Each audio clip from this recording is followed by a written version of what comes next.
हर हर महादेव दोस्तों, महाकाल भक्ति ज्ञान चैनल में आप सबका एक बार फिर से हार्दिक स्वागत है। दोस्तों, आज मैं इस वीडियो में मासिक शिवरात्रि की व्रत कथा सुनाऊंगी। तो आप सभी से विनम्र निवेदन है, इस कथा को अंत तक जरूर सुने। प्राचीन काल में किसी जंगल में एक गुरुद्रुह नाम का एक शिकारी रहता था, जो जंगली जानवरों का शिकार करता तथा अपने परिवार का भरण पोषण किया करता था। एक बार शिवरात्रि के दिन जब वह शिकार के लिए निकला, पर संयोगवश पूरे दिन खोजने के बाद भी उसे कोई शिकार न मिला। उसके बच्चों, पत्नी एवं माता पिता को भूखा रहना पड़ेगा, इस बात से वह चिंतित हो गया और सूर्यास्त होने पर वह एक जलाशय के समीप गया और वहाँ एक घाट के किनारे एक पेड़ पर थोड़ा सा जल पीने के लिए लेकर चढ़ गया। और क्योंकि उसे पूरी उम्मीद थी कि कोई ना कोई जानवर अपनी प्यास बुझाने के लिए यहाँ जरूर आएगा, और वह पेड़ बेलपत्र का था और उसी पेड़ के नीचे शिवलिंग भी था, जो सूखे बेलपत्रों से ढके होने के कारण दिखाई नहीं दे रहा था। और फिर रात का पहला प्रहर बीतने से पहले एक हिरणी वहां पर पानी पीने के लिए आई, और उसे देखते ही शिकारी ने अपने धनुष पर बाण साधा, और ऐसा करने में उसके हाथ के धक्के से कुछ पत्ते एवं जल की कुछ बूंदें नीचे बने शिवलिंग पर गिरी, और अनजाने में ही शिकारी की पहले प्रहर की पूजा हो गई। और हिरणी ने जब पत्तों की खड़खड़ाहट सुनी तो घबराकर ऊपर की ओर देखा और भयभीत होकर शिकारी से कांपते हुए स्वर में बोली, मुझे मत मारो। शिकारी ने कहा कि वह और उसका परिवार भूखा है, इसीलिए वह उसे नहीं छोड़ सकता। तब हिरणी ने वादा किया कि वह अपने बच्चों को अपने स्वामी को सौंपकर लौट आएगी, और तब वह उसका शिकार कर ले।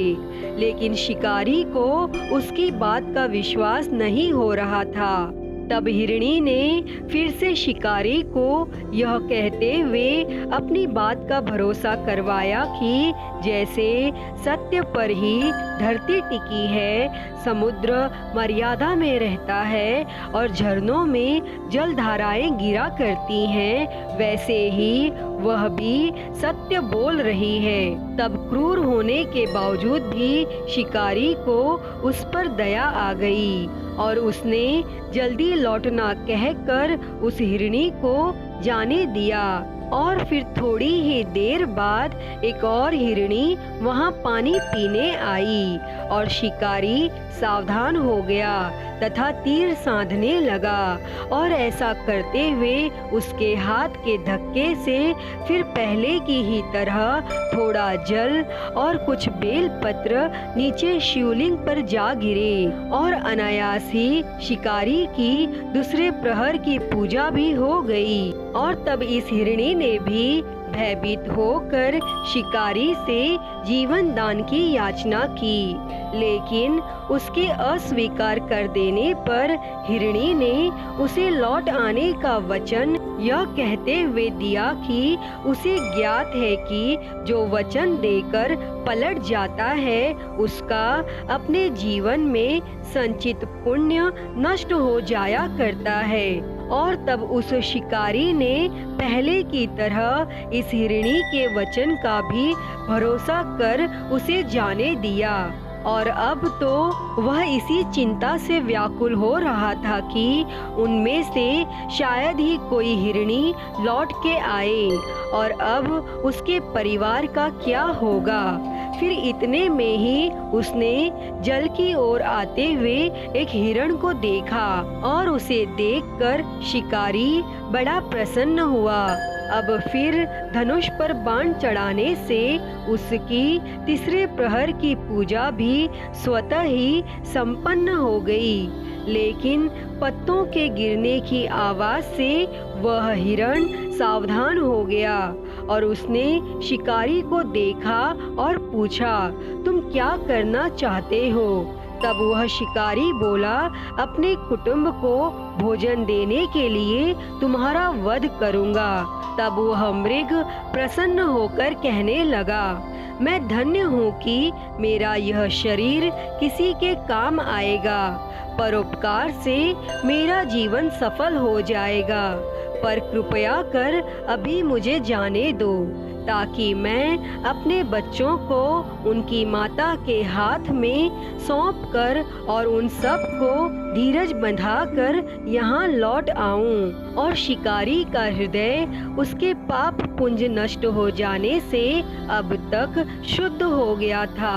इसीलिए वह विनय पूर्वक बोला, जो जो यहाँ आए सभी बातें बनाकर चले गए और अभी तक नहीं लौटे।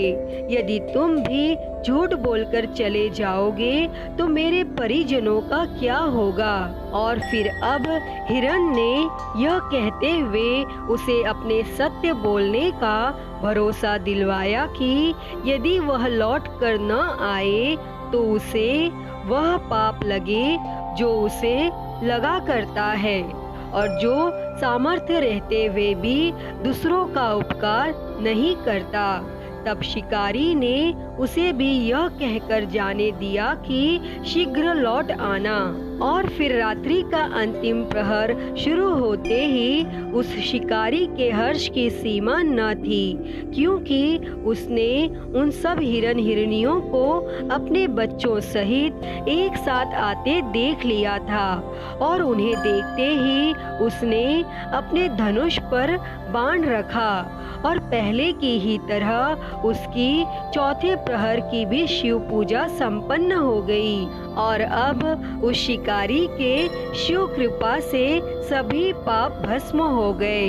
इसीलिए वह सोचने लगा, ओह यह पशु धन्य है जो ज्ञानहीन होकर भी अपने शरीर से परोपकार करना चाहते हैं। लेकिन धिक्कार है मेरे जीवन को कि मैं अनेक प्रकार के कुकृत्यों से अपने परिवार का पालन करता रहा। और अब उसने अपना बाण रोक लिया तथा मृगों से कहा कि वे सब धन्य हैं और उन्हें वापस जाने दिया। और तब उसके ऐसा करने पर भगवान शंकर ने प्रसन्न होकर तत्काल उसे अपने दिव्य स्वरूप का दर्शन करवाया तथा उसे सुख समृद्धि का वरदान देकर गुह नाम प्रदान किया। दोस्तों, यही वह गुह था जिसके साथ भगवान श्री राम ने मित्रता की थी। अतः हे भगवान, जैसी कृपा आपने उस शिकारी गृहद्रोह पर करी, वैसी ही कृपा इस कथा को कहते, सुनते और हुंकारा भरते पर सदा सर्वदा करना। तो बोलिए भगवान भोलेनाथ की जय, शंकर भगवान की जय। तो दोस्तों, यह थी मासिक शिवरात्रि की व्रत कथा।